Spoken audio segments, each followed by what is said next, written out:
మంచు ఫ్యామిలీలో ఆస్తి గొడవ ప్రస్తుతం నేషనల్ లెవెల్లో ట్రెండింగ్ టాపిక్ గా మారింది. నిన్న ఉదయం గొడవ తెరపైకి వచ్చింది. మోహన్ బాబు అనుచరుడు వినయ్ అతడి గుంపు దాడి చేయడంతో మంచు మనోజ్ బాగా గాయపడ్డారు. ఇదే విషయాన్ని 100కు ఫోన్ చేసి చెప్పారు. సాయంత్రం ఆసుపత్రికి వచ్చి చికిత్స చేయించుకున్నారు. నడవలేని స్థితిలో మనోజ్ ఆసుపత్రికి వచ్చారు. చికిత్స చేయించుకుని వెళ్లిపోయారు. ఆస్తి విషయంలో గొడవల కారణంగానే మోహన్ బాబు తన అనుచరుడు వినయ్ తో మనోజ్ పై దాడి చేయించినట్లు తెలుస్తోంది. ఈ గొడవల నేపథ్యంలో మోహన్ బాబు ఇంటి దగ్గర విష్ణు 40 మంది బౌన్సర్లను రంగంలోకి దింపాడు. ఇక మనోజ్ కూడా తగ్గేదేలా అన్నట్లు 30 మంది బౌన్సర్లను అక్కడికి రప్పించాడు. ఆస్తి పంపకాల విషయం ఓ కొలిక్కు వస్తే గాని మనోజ్ వెనక్కు తగ్గేలా లేడు. దీంతో మనోజ్ కు సర్ది చెప్పడానికి ముంబై నుంచి మంచు లక్ష్మి హైదరాబాద్ కు వచ్చింది. మనోజ్ తో పాటు విష్ణు మోహన్ బాబుతో చర్చలు జరిపింది. అయితే ఆ చర్చలు ఫలించలేదు. ఎవరూ ఆమె మాట విన్నట్లు కనిపించలేదు. ఇక మంచు లక్ష్మి చేసేది ఏమీ లేక ముంబై తిరిగి వెళ్లిపోయింది. ఆస్తి సెటిల్మెంట్ కోసం మంచు మనోజ్ చిన్న శ్రీశైలం యాదవ్ ను పిలిచినట్లు తెలుస్తోంది.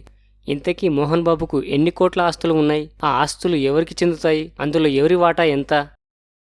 మోహన్ బాబు సినిమాల్లో సంపాదించిన దానికంటే పోగొట్టుకున్నదే ఎక్కువ. ఒకానొక టైంలో ఎంతో కష్టపడి ఇష్టపడే కట్టుకున్న ఇంటిని కూడా అమ్మేశారు. ఈ విషయాన్ని స్వయంగా ఆయనే ఓ ఇంటర్వ్యూలో చెప్పారు. నేనే సంపాదించిన ఆస్తులు అమ్ముకున్నాను. నేను అమ్ముకున్నాను. సంపాదించిన మంచి మంచి ఆస్తులన్నీ అమ్ముకున్నాను. ఎందుకు? సినిమాలు తీసి. ఇల్లు కూడా అమ్ముకున్నాను. ఫకీరుదమ్మారి స్ట్రీట్లో ఎక్స్ట్రాడినరీ హౌస్. దాన్ని చూసి చాలామంది నట్లు కూడా కట్టారు. Superb house. అది రోడ్డున పడేసింది.